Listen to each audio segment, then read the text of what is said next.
We will be joined by Eklund, who is on the road, and we're trying feverishly to get a hold of him, but it's sometimes tough to connect with his phone. But we're hoping that the problems clear themselves up, and we'll get him in a few minutes. Plenty of news to talk about. We'll start with the news that broke a little less than an hour ago, and it's not good news for the team that just seems to specialize in not good news lately, and that's the Montreal Canadiens, who, over the last couple of years have dealt with injuries to Carey Price. Now their star defenseman and their presumptive captain, if they do trade Max Pacioretty, Shea Weber, report came out from the club that he has had additional surgery on his knee. I think it was a meniscus, and they said it's 5 to 6 months. Now, Russ, we've heard of other players having meniscus tears, and they've come back from them. They've not come back the same player, but they have come back. But I mean, he's under contract for another, I think, 8 years, because it's one of those ridiculous lengthy deals. Yeah, no, I think it's 5 to 6 months, because if you remember in February, he was in a scooter because he had foot surgery of some sort. Mm-hmm. So if it's on the same leg, I could see it. And that's probably what it is. It's probably all one side. So he's just getting it. They probably figured, let's do it now and not have him miss the entire season, because he went from February. He only played 26 games last year. So you look at it that way and you say, all right, look, he's 32. He certainly can return to good form in this. It's just like right now, it's just so easy to pile on Montreal. Like, I'm not even sure it's worth it to do it. Oh, it's worth it. It's definitely worth it. Jan, your thoughts? I mean, 5, 6 months. I mean, first I saw I think he may have had multiple surgeries. Secondly, as somebody who's had torn meniscus fixed in both knees, there's obviously two different types. One is an excision, where they literally just cut away the tear, and that's usually a much shorter span of time to return. And the other one is a repair, where they basically put a fastener, almost like a staple, in your knee, but you're not allowed to flex your knee or squat for several weeks or months until you're ready to go. And they may be doing that because it's an area of circulation. They want to promote better circulation. But regardless, I mean, 5 to 6 months, they'll put them on long-term IR. Cap hit-wise is not a material impact, but as you've said, Mike and others, it just looks really bad, because all the issues they've already had. A lot of people were not happy with the deal originally, because they thought Nashville by far got the better of the trade, both in terms of player at the time, but especially in terms of contract. And now 8 years left, $7.5 million per year. And now he's missing another 5 to 6 months on a team that's going to be fading based upon what's gone on. And clearly not a good look for Montreal and Marc Bergevin. Anthony? Yeah, same reaction here. It's just not a good time here for, obviously, for Montreal. Looking overall at the situation for them, team, it's just the optics are obviously not good for them in terms of going forward. The amount of time they still have remaining on the contract, as Russ said, yeah, there's a chance that they in the future he could get back to it, but to his form. But in this circumstance, it's just with everything going on and how it's slanted, this deal is slanted so far in Nashville's favor. It's just not a good look. Well, it's in Nashville's favor until Weber can't play anymore. Right. And it's not in Nashville's favor, because they get the cap hit. They get the over 35 cap hit. If he retires before the age of 35, they have to eat the rest of that deal, I believe. Check on detail on that. I guess so. Yeah, because of the time, because it was prior. It was a deal prior to the. Yeah. That's true. So Nashville's hoping that he plays out his deal. He plays it out, exactly. But at least in terms of the overall results for where they're at as a team, Nashville versus where they're at, it's a tough spot. It's just it's a bad thing for Montreal. Like, there's no good way to put it. I do want to let Mike know that a guy named Gio in the chat room, Mike, he drank his Zima on the 4th of July in your honor. He's just letting you know that. Okay, that's like I don't know if anybody should do that for anybody, but he did it for you. That's like drinking flat, dirty water. That's what Zima tastes like. Boston, then it would be authentic dirty water.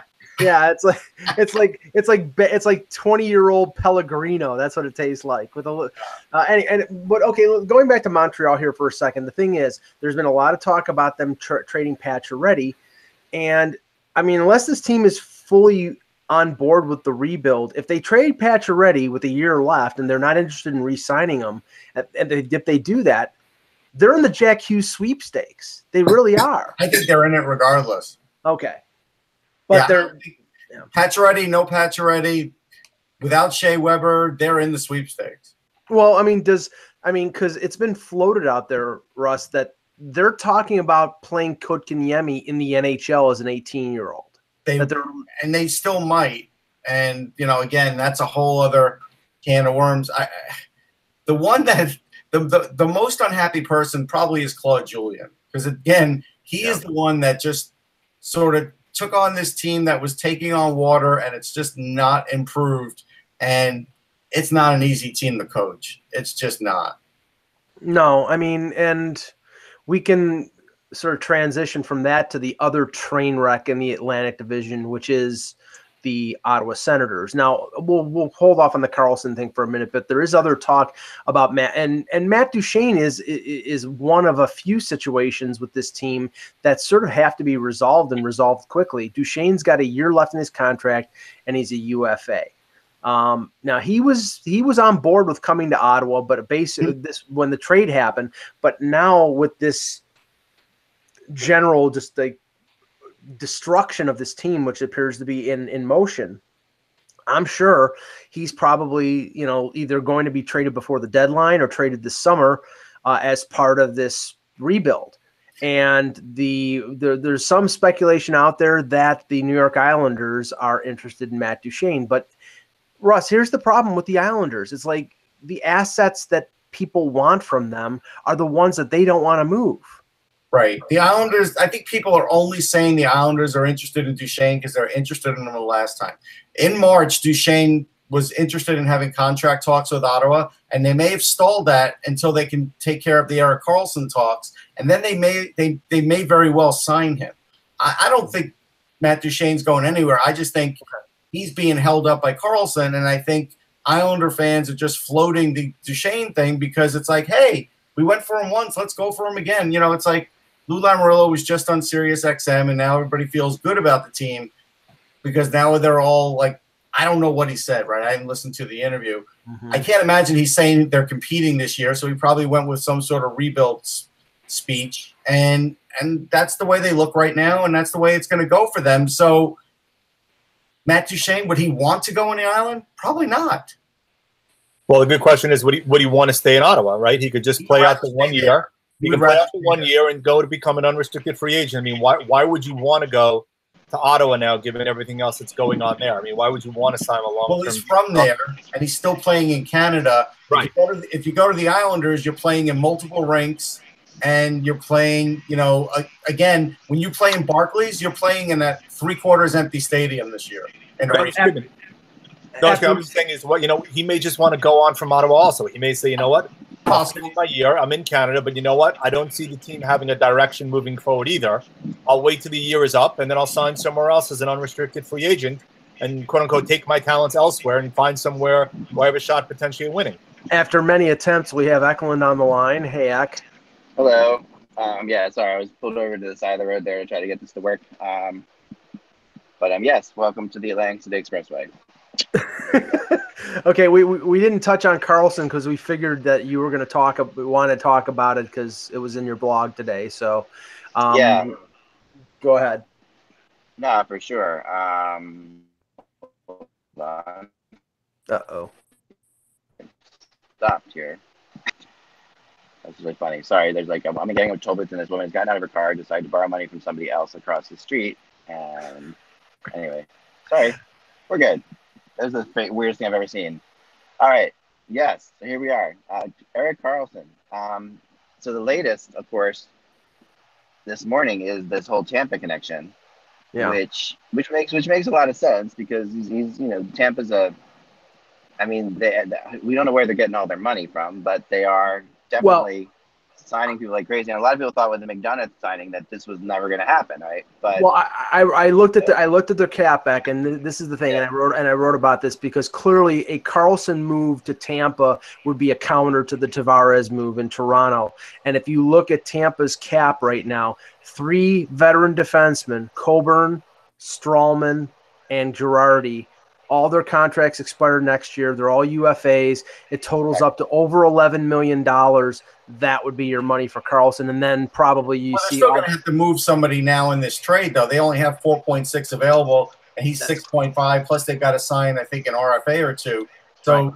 yeah, I mean, you're still looking at them. There's going to be players going back. Right. So, and I think that, I would expect Tyler Johnson, even though I know his no trade clause kicked in on July 1st.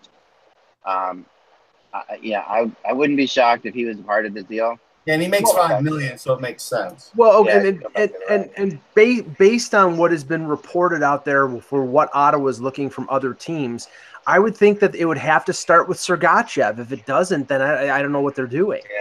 Yeah, you might be right.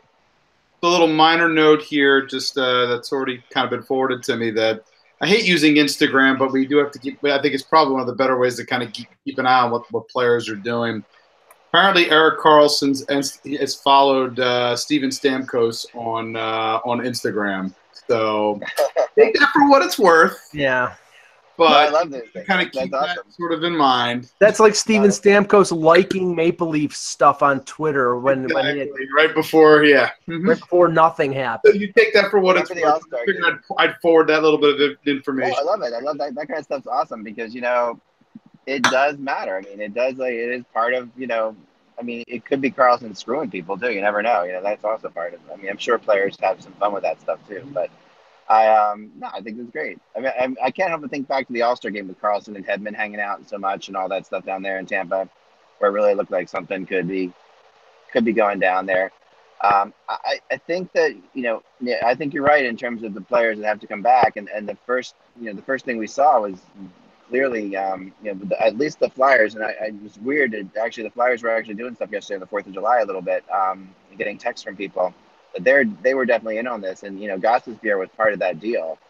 So you're looking at a top defenseman there. Well, I mean, we're talking three teams, and Philadelphia was apparently the fourth. But the talk with Dallas apparently cooled when Dorian asked for Heiskanen. And I mean, you have if you're putting yourself in the Otto position, you have to be getting yourself a young, cheap blue liner who's highly regarded. And if you don't do that, then what is the point? You have to get maximum value here. You do. You have to make that happen. And of course, you're talking extension, so that you can take that factor out of it. That he's going to be a UFA because he's not going to be a UFA. Right. So that helps make these trades a lot better. It does hurt. It is interesting because it does hurt the team Karlsson's going to potentially, but that's always the rub, and that was the rub with Tavares. I heard towards the end, he didn't want to he didn't want to hurt the team he was going to. So, yeah, I think it's going to happen today. I really do. I was just talking to people this morning. It really sounded like today was going to be the day it was going to happen. It sounds like, I heard Tampa and I heard Philadelphia. I've heard the Rangers, of course, as well. Brooks said the Rangers are out of it. They're out of it now? Okay. I didn't see that one. He said they were never really in it. And they toyed with it. And apparently any overtures from the Islanders were quickly shut down by Karlsson, saying he would not re-sign there. So which we talked about that they were trying to do they're going to have that problem with a lot of players now. Yeah. Yeah. I mean, the Islanders were definitely giving it a shot. I mean, I know the Rangers were talking about doing Bobby Ryan as well, so that was interesting. I don't know, like the whole concept of Bobby Ryan obviously wouldn't be involved in a Tampa trade. No. So that's a little bit of a change. That's a little bit of a change, and I wonder if they circle back to Vegas one more time and see what's going on there. If they can get them to take Bobby Ryan as well. But if they can get a serious player from Tampa, which they probably can, then it's worth a shot. Yeah, I mean, I would assume it's going to be a deal in similar structure, Russ, to the deal that they made for McDonough. It's going to probably be multiple pieces, and that's the thing. Tampa has got so much in their organization that they can afford to trade 3 or 4 for one, especially if they're going to sign Karlsson to an extension. Well, if Tampa's going to do it, they would have to do it within the next couple of weeks, and if not, if no team does it within the next couple of weeks, like John Shannon pointed out on Twitter, he could ride until February 2019 and wait to get traded then. I mean, it doesn't have to happen now.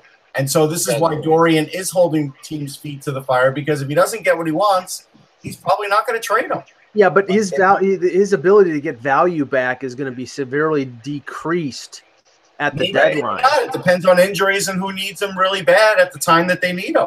If everybody's going to sort of, give him their second or third best defenseman right now, he's not going to trade him. The only thing that makes a difference then is the inability at that time to probably sign a long-term extension. So you're probably getting him as a rental, as opposed to now where you have the capacity and capability of signing him long-term. So it's a between argument. Dorian obviously wants to extract as much value. Are you going to get as much value if you hold on to that asset, knowing you have to move him at some point in time, or you end up getting nothing for something where you could retain at least a portion what you're going to get right now? And again, we said a lot of guys. Cirelli's one guy I think a lot of teams are going to be interested in. Obviously, Sergachev's name has been mentioned a lot. You mentioned, Mike, the 3 guys expiring. I would assume Coburn would be the one they try to move the most. Strawman also has been a name I've seen mentioned, though I don't know if they would go that route just to free up some salary. I would highly doubt he'd be the one. There's other guys that you can definitely do. Killorn's name has been mentioned a lot as a guy that gets moved to free up salary. Callahan as well, though he's out for a while. So they have a lot of names they can move if they can find a package that works with another team. I mean, can we talk about the fact that Ottawa is doing this within their division? I mean, and I know we talk about that never matters anymore, but this should matter. This. I mean, a player like this who's going to play the next 7 to 8 years in your division. Yeah. Well, I mean, it should matter, and that's why I'm a little bit hesitant. I mean, the reason I'm driving, and I apologize for this driving aspect of things. I'm not going to be looking at you guys. I'm just looking straight ahead. So you're more like on the phone with me. No.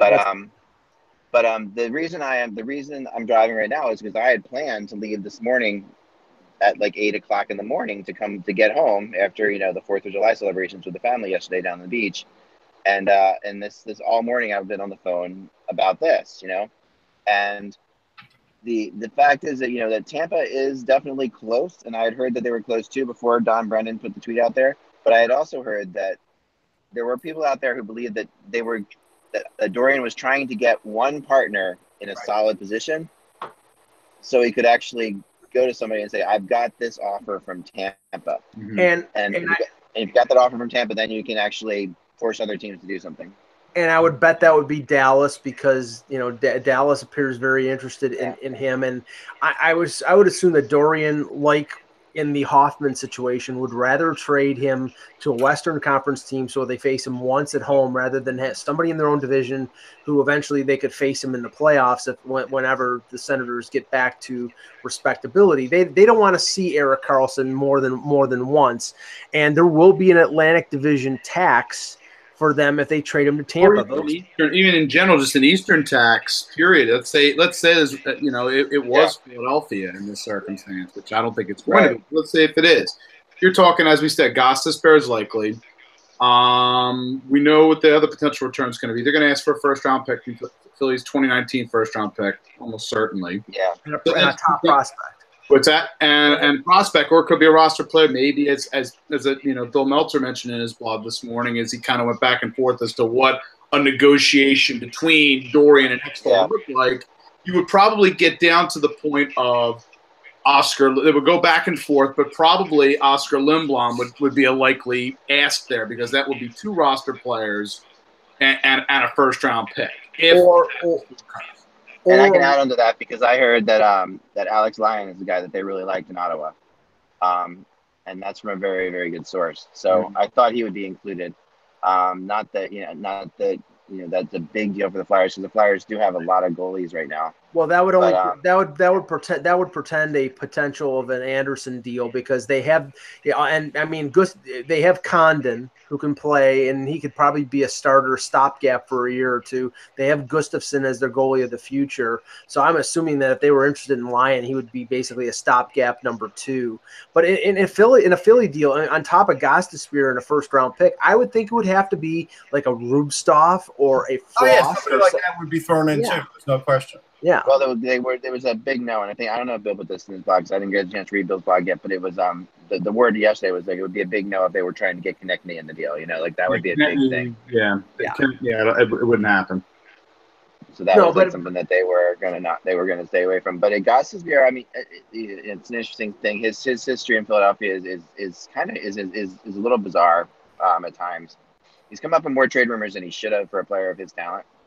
But he gets almost as many points as Carlson. Like, at the end of the day, it doesn't make sense to me to make that deal. No, the thing is, and I have to say this because, for these teams trading for him, I mean, based on the prices that they're willing to pay, they're convinced that Erik Karlsson is going to be the Erik Karlsson of old when he plays next year. And to me, that's a big concern because really last year was a bad year for him. He was coming off that ankle injury, and he never really got back to the form that he had a few years before.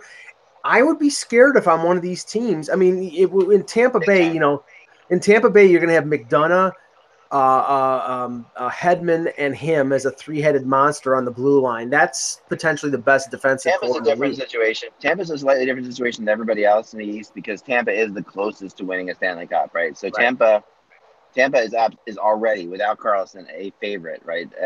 They are the best team in that division, arguably the best team in the conference. Obviously you've got Washington as the Stanley Cup champions and all that stuff, but Tampa's still really, really good. So if you're going to make a deal for Karlsson, it's going to be an 8 or 7 year deal or whatever it's going to end up being, depending on how they play it. The first 2 years, you're going to get a really solid player, but you're right that he is diminishing. So what, if after year 3 or after year 4, well, it's not Tampa, it's not as big of a deal if they win a couple Stanley Cups out of it. Heck, it's not the fact that he's diminishing or getting old. I question whether he's already diminished, whether we've seen the best of Karlsson already, and he may not come back from that. That has to be a concern with some general managers out there. If I'm Dallas and they're asking me to surrender a 19-year-old who I picked 3rd overall in the NHL draft, I'm like, I don't know if I want to do that for a guy who might not be the player that he was 2 years ago. Let me throw this out real quick. Jeff Vinnick, the owner of Tampa, if they're doing this, deserves a lot of praise. Think about Tampa. The thing about Tampa, my in-laws lived there, so we go down there like 2 or 3 times a year, that area. There is no pressure on the Lightning. To win. There really isn't. They do well ticket-wise, pretty well. There are a couple years there where they struggled, but then they have to be competitive. But they do well enough. This is the kind of thing that, like you can see the Rangers or the Flyers doing this if they were that close to winning a Stanley Cup. But, for Tampa to pay that kind of money out, that's just the Jeff Vinnick wanting to win thing. That's really what it is. Here's the thought, and let's get everybody's thought on this. The one thing, if you look at Tampa, if they trade for Karlsson and they sign him to an 8-year extension, I think you can pretty much say goodbye to Kucherov because he's got 1 year left. Yep. Before he becomes, I think he's still an arbitration eligible RFA, but I think he's 1 year away from being a UFA. Russ, I think Kucherov is gone if they trade for Karlsson. Yeah, I agree. I don't know. Well, let me rephrase. He's gone after the contract. They'll keep him for the cup run, but they won't be able to afford to sign him. Go ahead, Russ. Unless they moved a couple of other players, like they would really they'd have to be in. You would be not many teams have shown yet. Now remember though, the cap has gone up pretty significantly in the last couple of years. They might be betting on that because we've seen people be able to carry like a 2-headed monster, right? Like 2 big salaries. I don't think it's going to go up that much.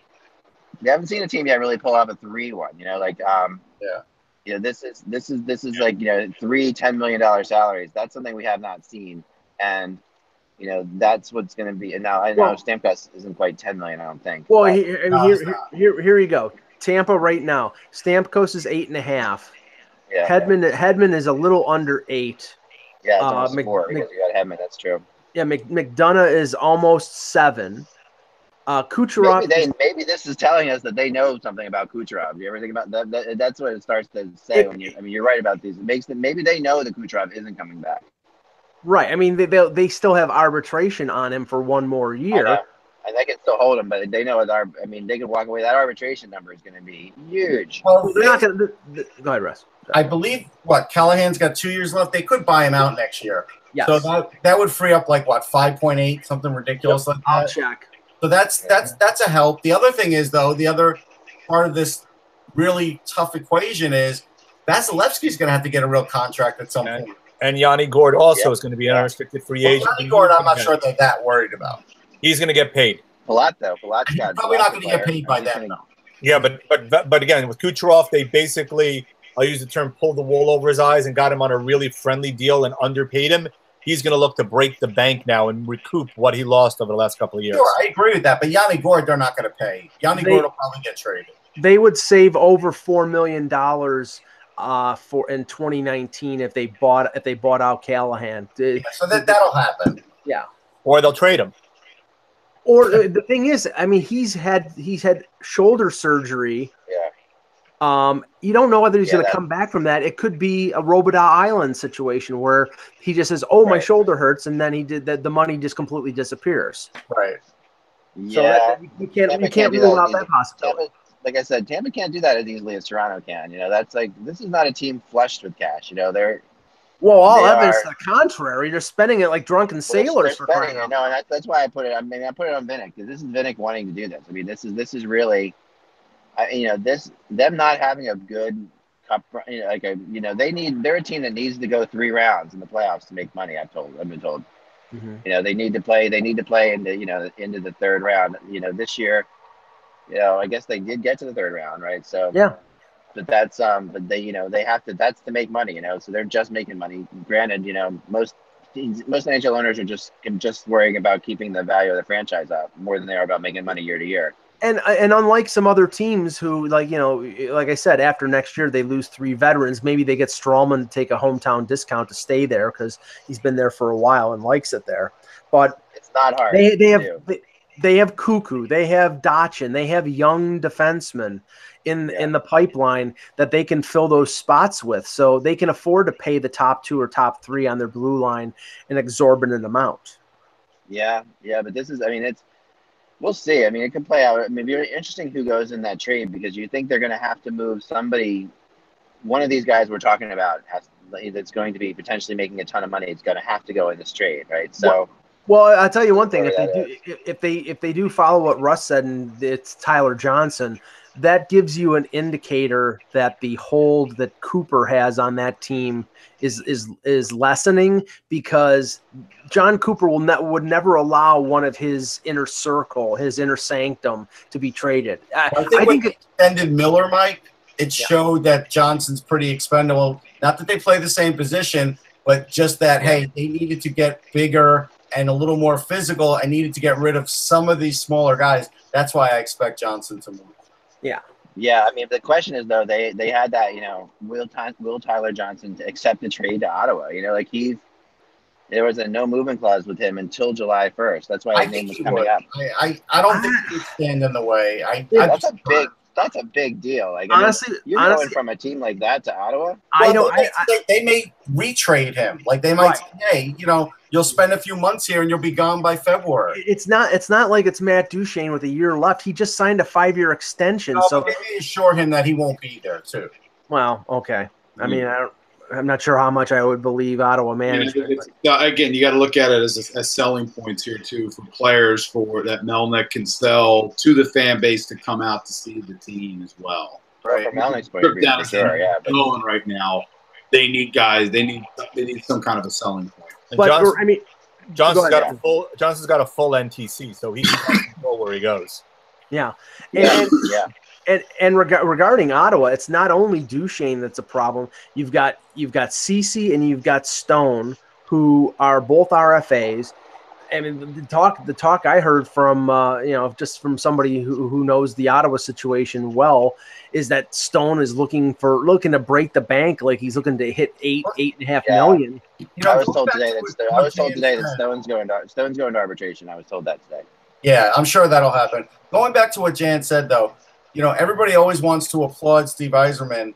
The fact that they gave Tyler Johnson, really a guy who's a 50-point guy a year, a full no trade is ridiculous. Like it's just it made no sense then. It makes less sense now. True. No, it's really true. And then Tyler Johnson, a lot of people thought I really like Tyler Johnson a lot. We all like him to some degree, but But I think that he was overvalued.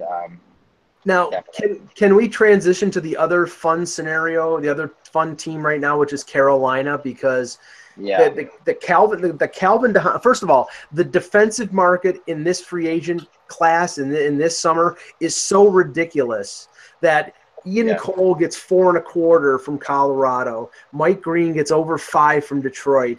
And Calvin DeHaan, who played 33 games last year and had a shoulder basically reconstructed, was asking for 5 times 5 and almost got it. I'm going to tell you a funny story about They're that. nuts. I'll tell you a funny story as I crossed the Delaware River, just like George Washington did years ago. Anyway, so What a segue. yeah, no, so I had heard 2 days ago about Carolina possibly getting in on Eric, and like I thought, okay, all right, they're losing. Oh my God, No, we got right. got you. Okay, good, all right. Carolina getting in on Eric Carlson. It'll probably get better in a second. Usually does. All right, yeah. So Carolina getting in on Eric Carlson, right? And so what I did is I didn't think that made a lot of sense, but I I talked to somebody who I knew Dundon really well, and I just to throw it out there, I'm like, do you think he would do that? Do you think he would go maybe get Bobby Ryan and Eric Carlson just as a big chain, just a big thing, or even just Eric Carlson? And this guy's response, and this is before the Calvin DeHaan thing happened. He's like, no, there's no reason in the world for him to get Carlson. They are stacked on defense. They've got prospects coming up like crazy. They really are in great shape defensively. Yeah. They need a goalie in the worst possible way, but they don't need another defenseman. Like 2 hours later, Calvin DeHaan signed by them, which was just confusing beyond belief because it's not confusing. And if you look at the column that was written yesterday by Luke DeCock, who covers the Hurricanes, they now have the what they believe is the perfect top 2 pairings, with DeHaan paired with Dougie Hamilton left right, and then the shutdown pairing of Pesci and Slavin. And it means that Justin Falk is the odd man out because he'd be on the third pairing, be making almost $5 million, playing on the second power play with, and that's not going to happen. They have so many defensemen, but Fleury and Trevor Van Riemsdyk and Bean, and so they're loaded on the blue line. And I mean, in fact, I think in a way, Anthony, give me your thought on this. I think they did themselves a disservice because now I think everybody knows they have to move Falk, and now, maybe the bidding war will drive up the price a little bit, but now that they're in a position where teams can say, well, you're asking for too much. Yeah. I'm not going to give you that much. They know there's an impetus for them to move Falk in this case, now that they've pretty much stacked things the way they have. Yeah, definitely. I would look at it from the point of view of, again, with DeHaan, I kind of get the vision, certainly, of having him with Hamilton. Because, again, I think he covers for Hamilton's, forays in the offensive end. He's going to be up on the play. And DeHaan is certainly better at neutral zone and back in his own end in this case. Yeah. So I get their view in terms of why they went for DeHaan. Do I agree with the price tag for what they got in terms of term? Heck no. But yeah, they have again, to your point, yeah, I agree. I think they've kind of backed themselves in, and now they have to try to make a deal here. And, to your point, I know you've pointed towards him with regard to Toronto, Mike. Mm-hmm.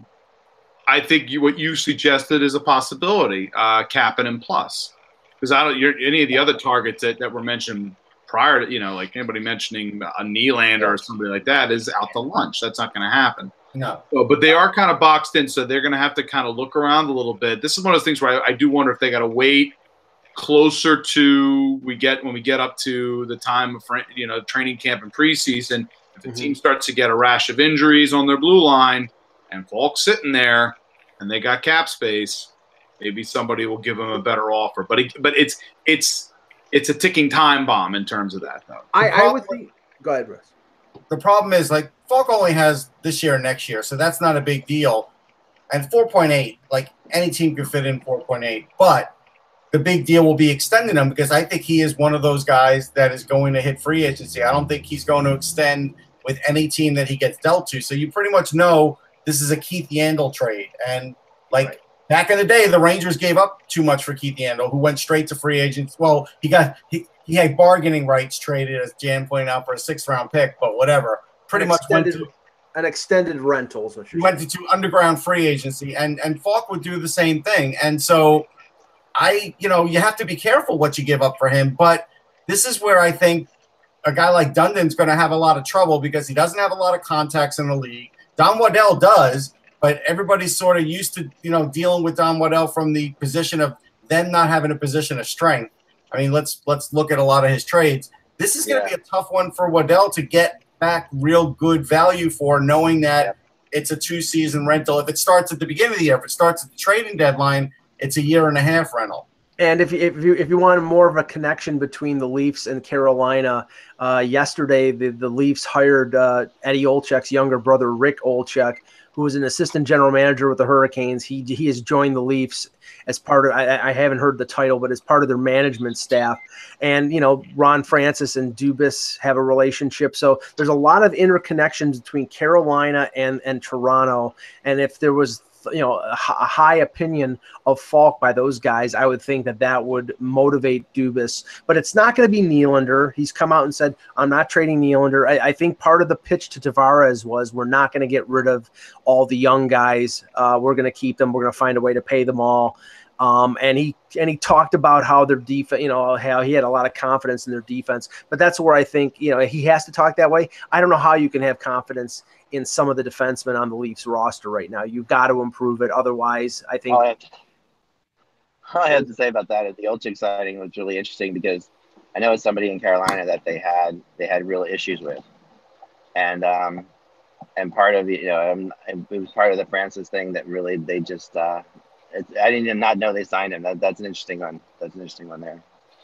Yeah, but what I don't know how that's going to play out. But. Here's the thing about Carolina, though. One more thing, Mike. Yeah. So, if Carolina, let's say they can get Kapanen and some other prospect, it takes a little pressure off of Andrei Svechnikov, but there's an awful lot of pressure on him because end of the day, while their defense is better, if they do move Falk, Dougie Hamilton now has to fill a massive offensive void on the blue line. Who is their goalie? Huh? Can we talk about that? We're not even there yet. So but that's they're still going to lose a little bit of offense on the blue line, and they're going to lose some offense in their everyday lineup, but they'll gain a little bit, I guess, with Kapanen and hope that an 18-year-old can come in and score 30 goals, and then they have to get goaltending. Like, this is too many ifs still. Yeah, you could have, with the money you spent for DeHaan, you could have gotten seriously in on one of these, on one of the goalies, right? You could have done that. Well, that's what I don't understand. Well, maybe they didn't like any of them, though. Carter Hutton, the answer at 3 years and almost $3 million a year. Hey, wait a second. They're the one to get. Their goaltending is solved. They signed Peter Mrazek. Right. Yeah. You almost said it with a straight face, Mike. Come on. Peter Mrazek and Sean and Scott Darling doesn't that smack of Vezina to you? Smacks. That smacks of injuries to me, and I think that's like a big. I think Mrazek has the ability to be a great goalie, so don't get me wrong on that. He's got it, But this is he also has I hope they did their research on him. A great goalie on Tuesday and on Wednesday. Yeah, if no other moves are made, I don't think they're a playoff team.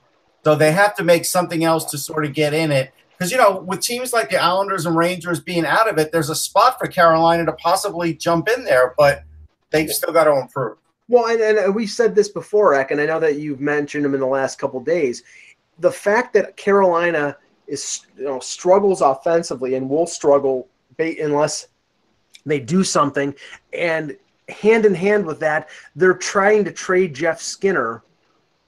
Makes no sense. Now, the only reason it makes sense for them to trade Skinner is if Skinner has told them, I'm not re-signing here, and they have to get something for him. But still, you need to score goals, and you're trading one of your best offensive players. They just want a new team, Mike. Honestly, what they want, he wants a new team. They want to get rid of anything that's connected to the old, and they are just looking for a new team.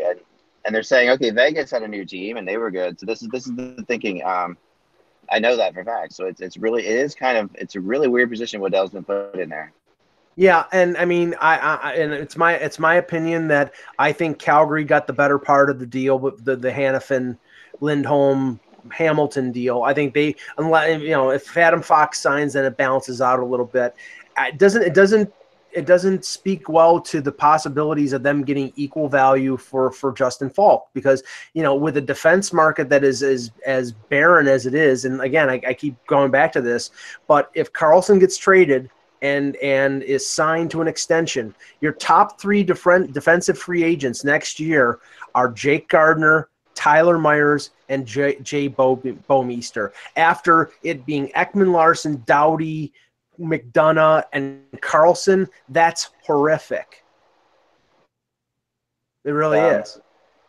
It is, and I mean, you usually don't get these big defensemen into free agency even, so it's not really new. But you thought there would be one. You thought one would get there. Perhaps, and I guess I don't know. It depends how you look at Bouwmeester. I mean, he could be really. He's 34 years old. I mean, nobody's. Yeah, no, he's 30. No question. No, he's an older defenseman who's going to be going with another team at some point that'll maybe help be a final piece on their puzzle. But he's not. But what that tells me is, and Jan and Anthony, jump in on this. Mm-hmm.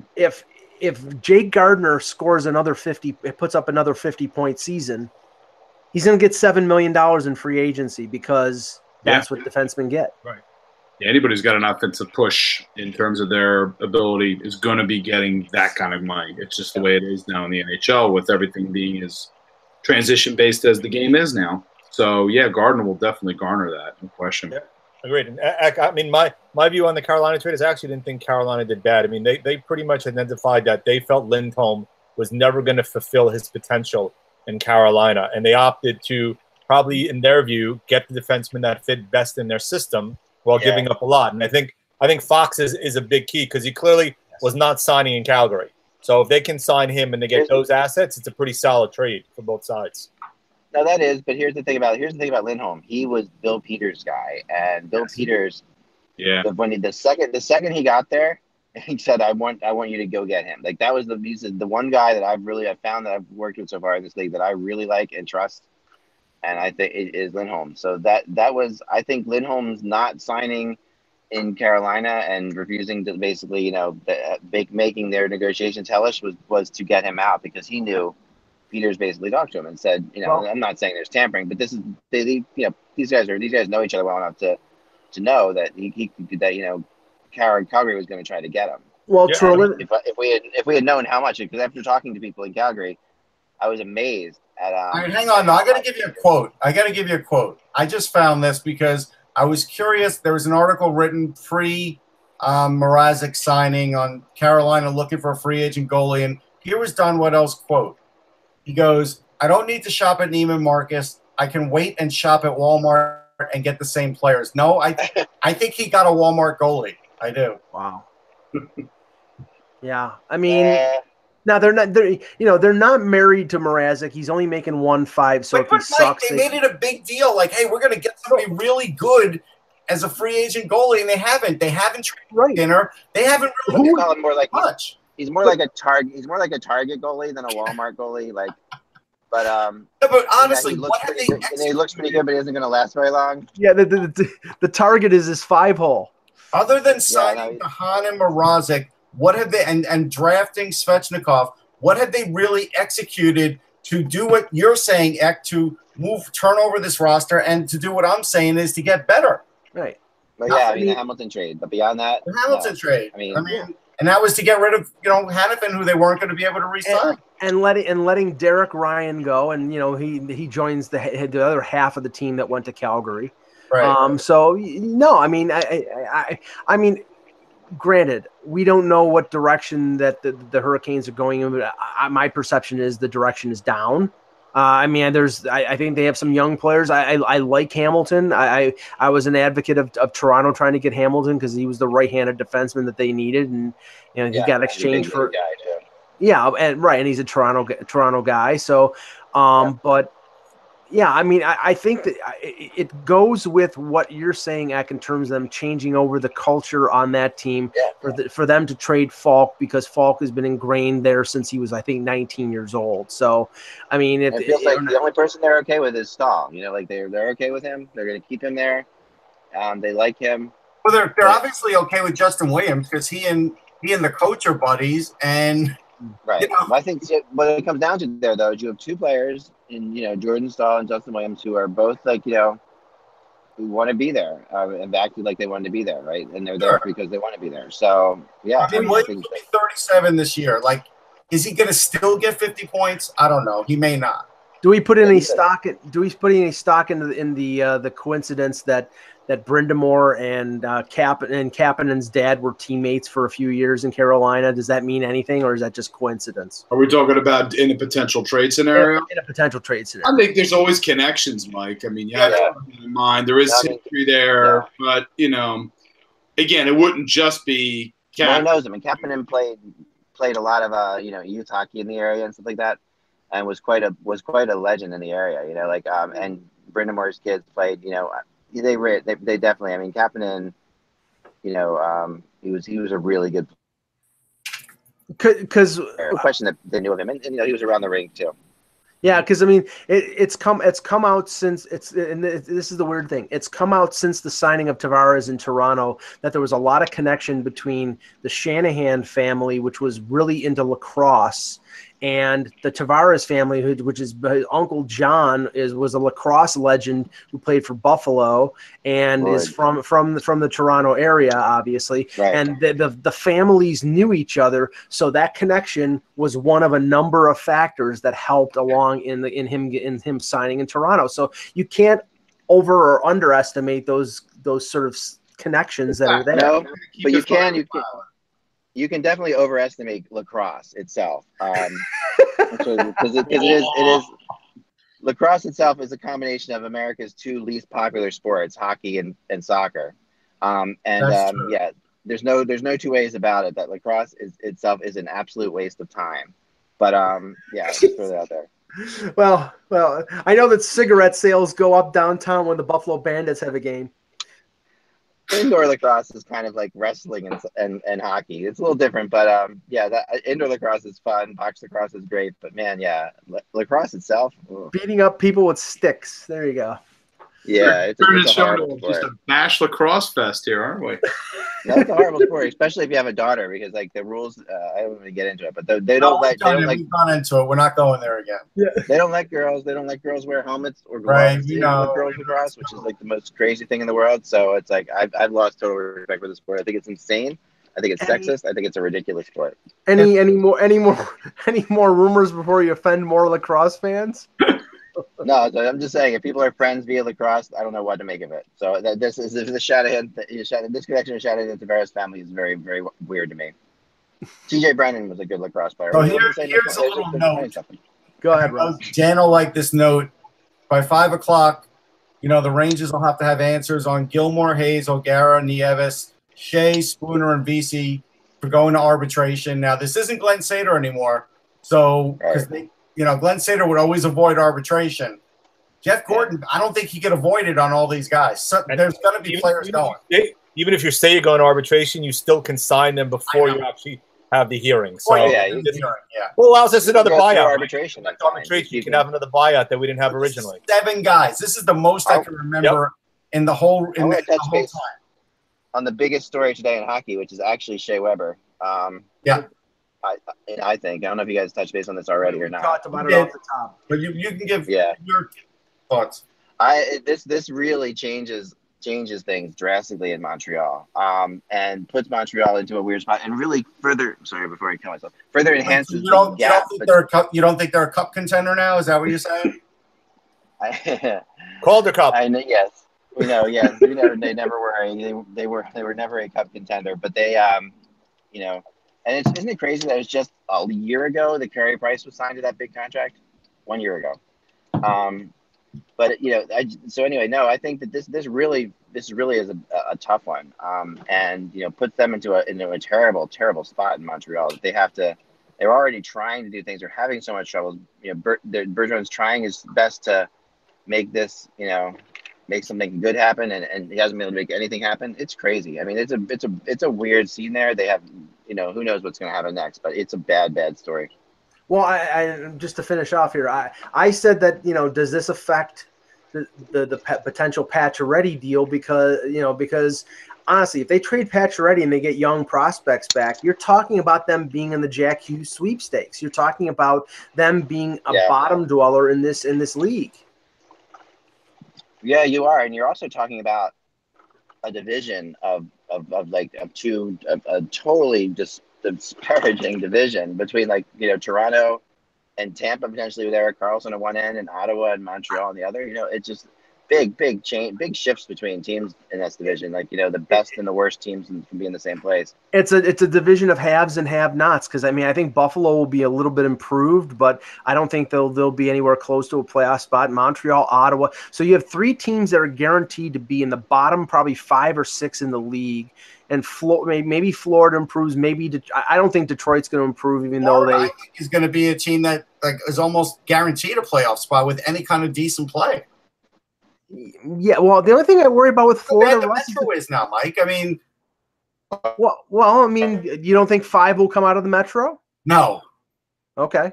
No way. I mean, the only thing that scares me about it happens. It's been fortunate, but it's not a guarantee. You get it slips back. Say the Devils drop back. Philadelphia, anybody in the division. Rangers and Islanders have dropped back. Let's start with that. Yeah, but the only thing that scares me about Florida is the fact that they had to sign Michael Hutchinson because they're not sure about Luongo and his health. And that means your goaltending conceivably, if Luongo gets hurt again, which he does, will be James Reimer and Michael Hutchinson. And you know what? That's terrible. Yeah. It's not good. It's not. I don't think it's playoff caliber goaltending. So, I think Tampa, Toronto, and Boston are locks for the playoffs, and I don't think anybody else in the Atlantic is a lock at all. So, I think there's a good chance of being 5 in the Metro and 3 in the Atlantic. Right now, what Anthony said is really true. Based on what teams are doing, there's no guarantee the Devils move on. Last year. There's no guarantee the Devils are any better than last year. They could be worse. Because just by not doing anything, they really have done nothing. With them, Schneider is a big question mark too, because they can't depend on Kincaid to stand on his head like he did in the last third of the season. So no, that's not going to happen again. So really, when you look at the Devils, they are that other team, man, that probably is a struggle to make it. Yeah.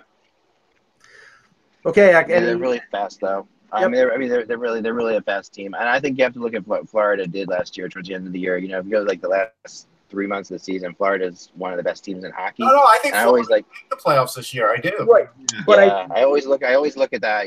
I think it's something you have to look at when you're predicting the next year is to look at how teams ended. Because they were accelerating down the stretch there, and I know their goaltending is an issue for sure, and it all comes down to that. Right, and that's the thing. I love their forwards. I think they've improved themselves a little bit in the off season, but I think it comes down to Luongo and Reimer and whether they stay healthy. And if they stay healthy, they have a chance. And if they don't, I don't think they're a playoff team. So we'll see.